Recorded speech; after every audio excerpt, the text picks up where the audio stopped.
Bienvenue sur Les Apprentis Lecteurs, le Trône de Fer, le podcast lecture-relecture du Trône de Fer, ou A Song of Ice and Fire, sans spoiler. Oui, donc maintenant tu dois dire aujourd'hui on se retrouve avec... Ouais, ça c'est bon, j'ai réussi la première phrase, donc je peux faire... Aujourd'hui on se retrouve avec mon comparse Guillaume. Non, attends, c'est moi là. Oui, si tu veux. Alors, moi c'est Guillaume, et aujourd'hui je me retrouve avec mon comparse Guillaume pour discuter du chapitre... Donc toi t'es Guillaume, mais aujourd'hui on se retrouve avec ton comparse Guillaume. Putain. Attends. Moi c'est Guillaume, et aujourd'hui on se retrouve avec mon comparse Ilan pour discuter du chapitre 52, Jon 7. Ok.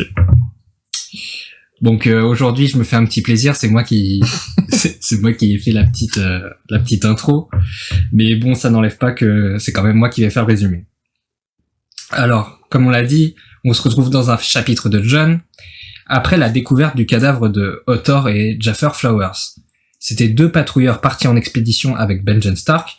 Cependant, quelque chose cloche avec leurs cadavres. Leurs yeux sont bleus, les cadavres ont beau dater, leur chair n'est pas putréfiée. Au même moment, un message de la plus haute importance arrive de Port-Réal. Le roi est mort et Ned est considéré comme un traître à la couronne. Ser Allister ne va pas manquer de jouer sur la corde sensible de Jon et le provoquer, ce qui poussera Jon à s'attaquer à ce dernier. Donc du coup, il va être sanctionné plus tard par Lord Mormont, et alors qu'il est enfermé dans sa cellule, il constate que Fantôme s'excite, et que devant sa porte se trouve le cadavre qui a été censé le surveiller. Il va monter dans les appartements de Lord Mormont, et une découverte fracassante, le corps d'Hottor est revenu d'entre les morts. Merci Guillaume, de par cette introduction et ce résumé. Et c'est parti, on peut commencer l'épisode. Normalement, c'est toi. Genre en mode, c'est grave ce qui vient de se passer. Le chapitre débute par la découverte de deux cadavres. On rappelle dans le chapitre précédent de Jon, Fantôme était revenu avec une main noire dans la gueule. D'ailleurs, cette main est maintenant dans un bocal de vinaigre chez le Mess Aemon. Il s'agissait d'un homme du nom de Hottor et d'un autre du nom de Jaffer Flowers. Deux des 6 hommes qui accompagnaient Benjen Stark lors de sa dernière excursion. Et bon, du coup, on peut dire que c'est pas très bon signe pour Benjen, hein. Ouais. Bon, après, on peut toujours garder un espoir, mais c'est compliqué, hein. D'ailleurs, ces deux cadavres avaient des prunelles bleues, et avec le prélude, on sait que c'est une caractéristique des autres. Donc, bon, bah les hommes de Benjen Stark ont dû être attaqués par les marcheurs blancs. Oui, et on se souvient dans le prélude que c'était qui avait été ressuscité là, Waymar Royce. Waymar Royce. Donc c'est vrai que ça présageait rien de bon pour la suite du chapitre en fait. Autour de ces cadavres, les animaux n'étaient pas très à l'aise, que ce soit les chevaux qui n'arrêtaient pas de cabrer ou bien des chiens. Et Chet, l'ancien serviteur du Mess Aemon, qui avait été remplacé par Sam, s'occupait maintenant des chiens de la garde de nuit. Il avait essayé de faire flairer la main noire découverte par Fantôme aux chiens, mais ceux-ci avaient pris peur et n'arrêtaient pas d'essayer de fuir les lieux. Et c'est inquiétant, parce qu'on sait que généralement, les animaux ont des instincts que n'ont pas les humains. En revanche, Fantôme, lui, ne paraissait pas avoir peur, au contraire. Donc Jon se remémore, à ce moment du chapitre, le rêve qu'il faisait souvent, où il cherchait son père à Winterfell, et parvenait ensuite au crypte. Donc on l'avait déjà évoqué au dernier chapitre d'Arya, je t'en avais parlé, et je t'avais dit qu'il y avait certains stars qui faisaient des rêves dans les cryptes, et tu sais, on disait si c'était Jon ou Bran. Non, en fait, c'était Jon. Non, c'était Bran. Ah, donc Bran aussi, bah les deux, en fait, ils font je sais pas, de toute façon, Bran, lui, il fait tous les rêves possibles, imaginables. Ouais. Il fait que rêver. C'est pas fou. Il fait que rêver. Et bon, la plupart du temps, dans les récits, quand un personnage fait plusieurs fois un rêve, il peut avoir soit un sens caché ou prémonitoire. Et là, on nous dit clairement qu'il est à la recherche de Ned, et qu'au final, il se retrouve dans les cryptes de Winterfell, où se trouvent tous les anciens seigneurs Stark qui ont succombé. Donc, bon, sachant que Ned, là, il est en fâcheuse posture, c'est pas très très bon signe, ce rêve. Non, c'est sûr que retrouver Ned dans une crypte, on n'est pas... Ouais, t'es pas serein, quoi. T'es pas serein. T'es pas sur tes appuis. Sam aussi était présent. Il avait été envoyé par le Mess Aemon pour être ses yeux. Comme on sait que le maître est aveugle, pratique.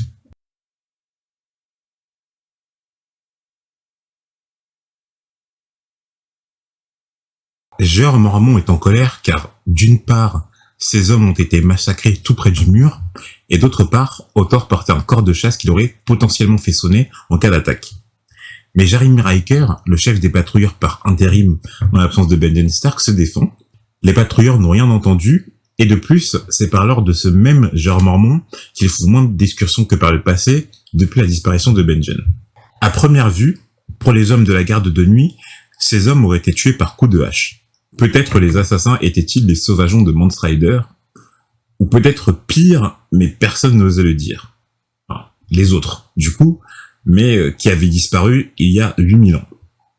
Donc là, on a une date temporelle, hein. La longue nuit où il y avait les autres et où les autres ont disparu, se serait produit il y a 8000 ans. Donc Guillaume, est-ce que tu te rappelles des grandes périodes de l'histoire de Westeros, enfin du monde en tout cas? J'ai du mal à situer. Il y a, on avait refait un peu la frise à un moment, mais je me souviens pas. Je crois qu'il y avait pas un âge des héros. Okay. Ensuite, tu veux qu'on fasse la frise ensemble? Ouais. Donc au départ, il y a l'âge de l'aube, là où étaient seuls les enfants de la forêt à Westeros. Ensuite, l'arrivée des premiers hommes. L'âge des héros, du coup, où bon, il y a eu certains héros parmi les premiers hommes qui sont élevés au-dessus des autres. Hein. Ensuite, la longue nuit, donc avec même l'histoire du dernier héros raconté par vieille Nan. Puis l'arrivée des Andals, l'arrivée des Rhoynar, et après, bon, c'est le Westeros qu'on connaît à peu près, quoi. Mais du coup, juste, on sait que la longue nuit, en tout cas, ça s'est produit à 8000 ans. Donc au moins, on a quelque chose de fixe. Je me demande si dans les contes de vieille Nan, on n'avait pas déjà cet indice, mais... Ah ouais, peut-être. Hein. Oui, c'est possible. De plus, si c'était les sauvageons, c'était sûr que Benjen Stark serait revenu à Château Noir afin de traquer les meurtriers. Sauf si il s'était aussi fait avoir. Et cela faisait près de 6 mois qu'il avait disparu, et on n'avait aucune nouvelle depuis... Donc les espoirs étaient assez minces. Et du coup, on en avait déjà parlé au chapitre précédent de John, je crois, quand justement on parlait de Jeremy Riker qui avait été nommé chef par intérim des patrouilleurs. Et tu sais, on se demandait mais combien de temps il va être, combien de temps Benjen Stark va être considéré comme vivant, quoi. Ouais. Parce que bon, là, ça fait 6 mois, c'est quand même assez long comme période de temps. Donc, faudrait bien qu'à un moment on se dise c'est fini, il faut changer, quoi. Ouais, normalement, au bout d'un moment. Mais bon, ils ont tous l'air de dire, peut-être c'est aussi pareil, je sais pas, peut-être c'est aussi par respect pour John, ou parce que c'est quand même un chef des patrouilleurs incroyable que... Ouais. Et peut-être que Jeremy Riker, ils ont pas envie de le voir en premier patrouilleur, je sais pas. Peut-être, ouais. En tout cas, la théorie de ce Jeremy Riker est que ces deux hommes étaient les derniers survivants de l'attaque des sauvageons, qu'ils se sont empressés de regagner le mur, mais qu'ils se sont fait avoir juste avant. Sûrement hier, car les cadavres étaient encore frais. Sam intervient, de manière courageuse, on connaît tous sa peutrerie, pour le contredire. Si c'était des cadavres frais, le sang serait encore liquide. Or, là où Fantôme avait arraché la main de Jaffer Flowers, le sang était coagulé. Donc, les cadavres n'étaient pas frais. Mais ce qui était étrange, c'est que si les cadavres n'étaient pas frais, comment cela faisait-il qu'ils n'étaient pas encore décomposés? Ils ne pourrissaient même pas. Tout en ajoutant à cela la peur des animaux de s'en approcher et le fait qu'il n'y ait aucune trace de sang autour de la scène de crime. Et surtout, leurs yeux devenus bleus. Tous les membres de la garde de nuit commencèrent à comprendre. Ils demandaient même de brûler les corps. Et du coup, est-ce que tu te rappelles pourquoi ils demandent de les brûler, Guillaume? Je pense que c'est genre les marcheurs blancs qui craignent le feu ou un truc comme ça, mais je sais pas si... Non, mais c'est ça, hein. C'est parce que... si c'est un indice qu'on nous avait déjà donné ou pas. C'est d'après le conte de vieille Nan, les marcheurs blancs craignaient le fer, le feu... Non, ils ne craignaient pas le fer, il me semble. Si, ils craignaient le fer, le feu, les créatures à sang chaud et le soleil. D'accord. Mais oui, c'est ce qu'on avait trouvé. La première fois qu'on avait entendu ça, on avait trouvé ça bizarre par rapport au fer. Au fer, ouais, c'est bizarre. Jeor Mormont ordonne alors de ramener les cadavres au mur et, sous les ordres de Jeremy Riker, de fouiller de fond en comble la forêt hantée à la recherche de Benjen Stark et des derniers hommes disparus. Et, en rentrant au mur, le Lord Commandant ne manqua pas de féliciter Sam et John à leur grand plaisir. Ils atteignirent enfin le mur et les sentinelles sonnèrent une fois le corps. C'était le code pour le retour d'une patrouille. Sam, il doit être bien saucé là. En fait, il s'est dit bon, moi je vous ai aidé, je fais ma petite déduction. Non, franchement, il doit être saucé, le petit Sam. Ouais, je pense que c'est la première fois qu'il sert à quelque chose un peu à la garde de nuit, quoi. Donc peut-être que John avait raison, hein, c'est ce qu'il a dans la tête qui est important pour Sam. À leur retour, Bowen Marsh, le Lord Intendant, prit à partie de Jérôme Mormont pour lui annoncer qu'il avait reçu une lettre de grande importance et qu'il fallait venir la lire dès maintenant. Lorsque Jérôme Mormont demanda quelle était la nouvelle, Bowen Marsh se tourna furtivement vers John. Donc on peut comprendre que la nouvelle que Ned Stark était un traître avait déjà fait tout le tour du royaume, si ça avait déjà atteint la garde de nuit. Hein. Oui. Lorsque John arriva dans la seule commune de Château-Noir, il y trouva Pip, qui l'informa que le roi Robert Baratheon était mort. La première pensée de John va à son père, peut-être qu'à présent il reviendra à Winterfell, et il se promet que, si c'était le cas, et si un jour il le reverrait, John l'interrogerait sur sa mère. Bon, là, John, c'est vrai qu'il n'est pas au courant, quelle innocence.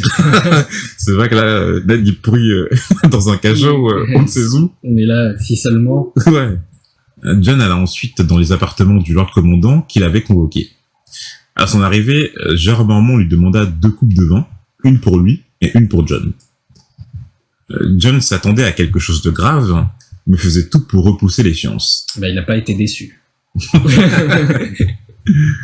Jérôme Mormont commença à parler de la mort du roi Robert, que c'est sa passion pour la chasse qu'il a perdue, tout comme la passion de son fils pour sa femme qu'il avait détruite.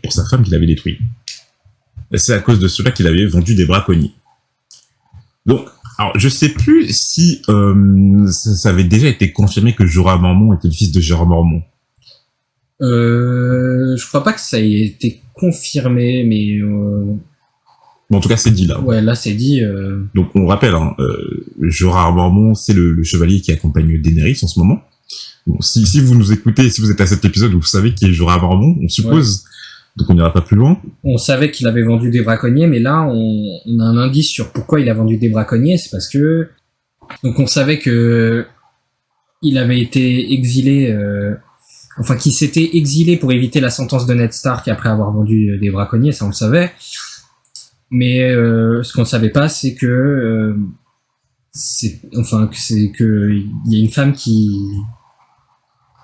que l'une des causes c'était une femme. Ouais.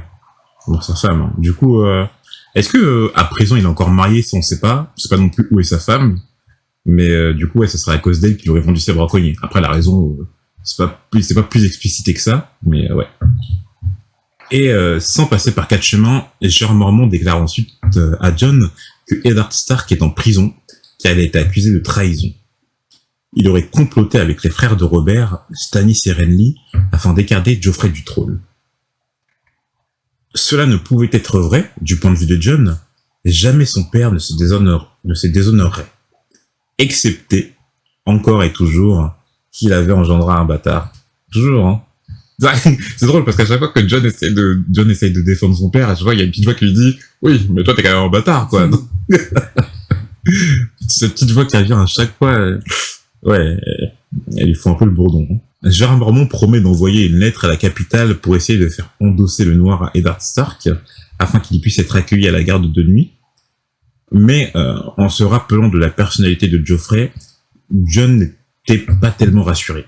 John, contrairement à Sansa, au moins lui, s'enquit du sort de ses sœurs, mais selon toute vraisemblance, c'est sûr qu'on les traiterait avec égard de par leur statut, parce que on l'a dit, hein, c'est quand même des otages importants. Et en parlant de ses sœurs, John pensait qu'elle serait seule, à présent que Lady, le loup de Sansa, avait été tué par Ned, tandis que Nymeria, le loup d'Arya, s'était échappé. Donc, ouais, elles étaient un peu solitaires, elles avaient plus leur loup pour les protéger. La vie allait être compliquée pour ces deux filles. Ouais, c'est sûr. D'ailleurs, pour John, s'il arrivait malheur à Ned, ce serait aussi imputable à Cersei Lannister qu'à Catelyn Tully. Donc, à la limite, pour Cersei, forcément, vu que c'est elle l'instigatrice de tout ça, mais il a quand même raison pour Catelyn. C'est-à-dire oui.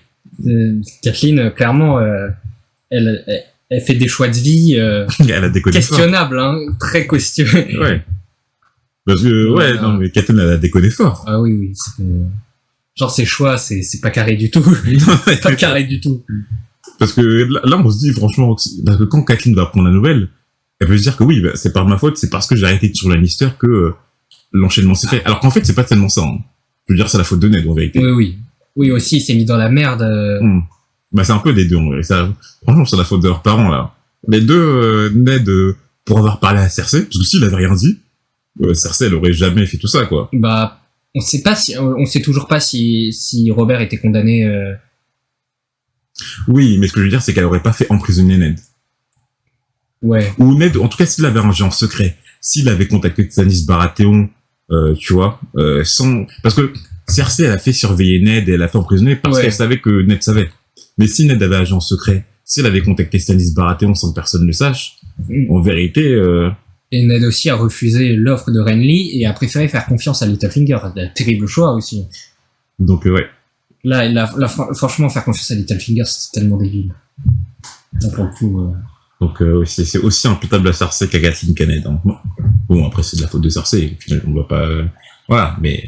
Gérard Mormont termine leur entretien en avisant Jon de ne rien faire de sot, car elle appartenait maintenant à la garde de nuit.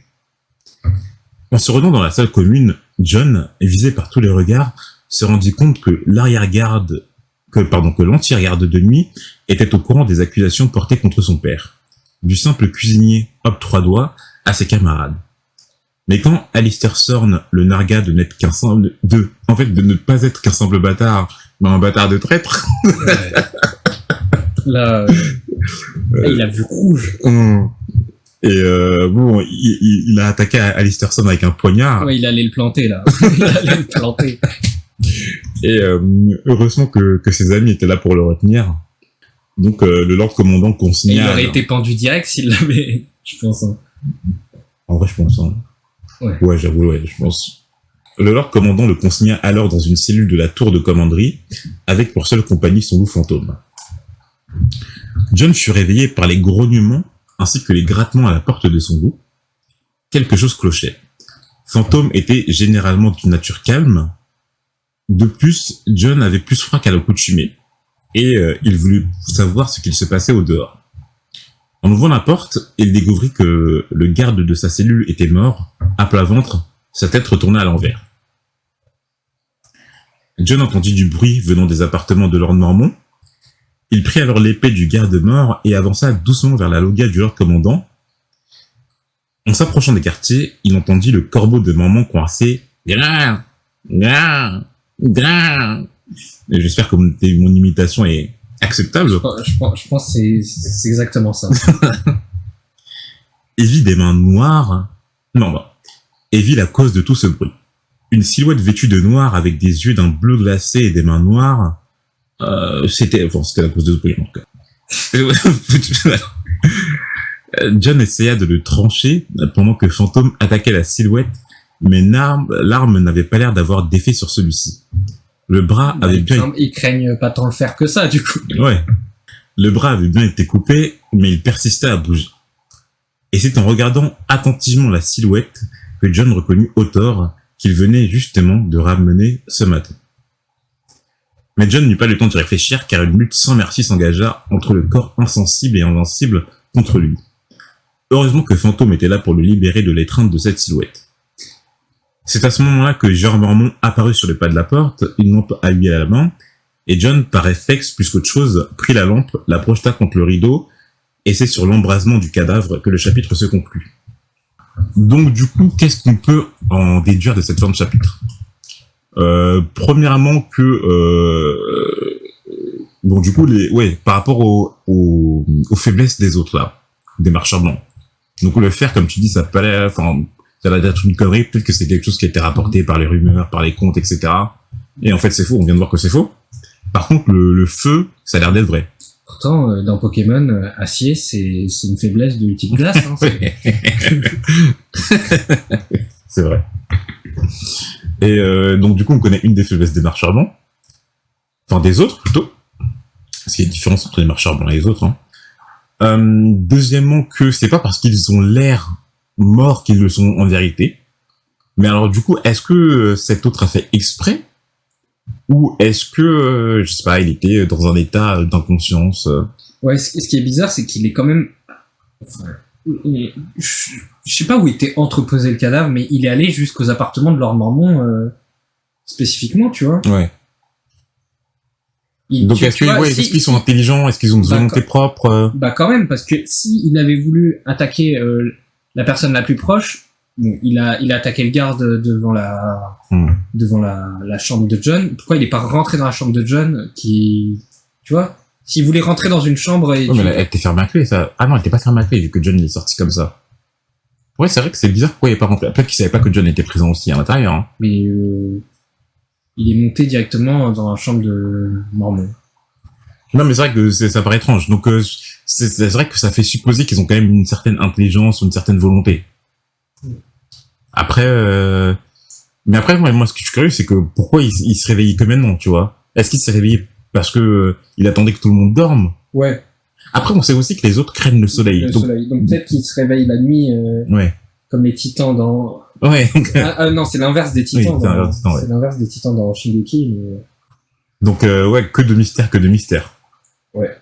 Mais bon, une attaque des... Bon, du coup, heureusement, maintenant, je pense que dans la garde de nuit, ils savent que les autres, c'est pas qu'une rumeur, quoi.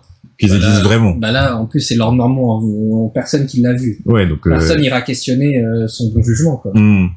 Donc, non, mais ça fait plaisir, parce que tu vois, quand on se rappelle que Ned, justement, il pensait que c'était juste des rumeurs, des contes, des vieilles histoires, là, on a en tout cas, il y aura une personne d'autorité qui aura une preuve tangible que les autres existent à présent, ou en tout cas qui sont réveillés. Et en plus, ils ont des cadavres, là. Ils ont des cadavres aux yeux bleus, qui pourrissent pas. Ouais.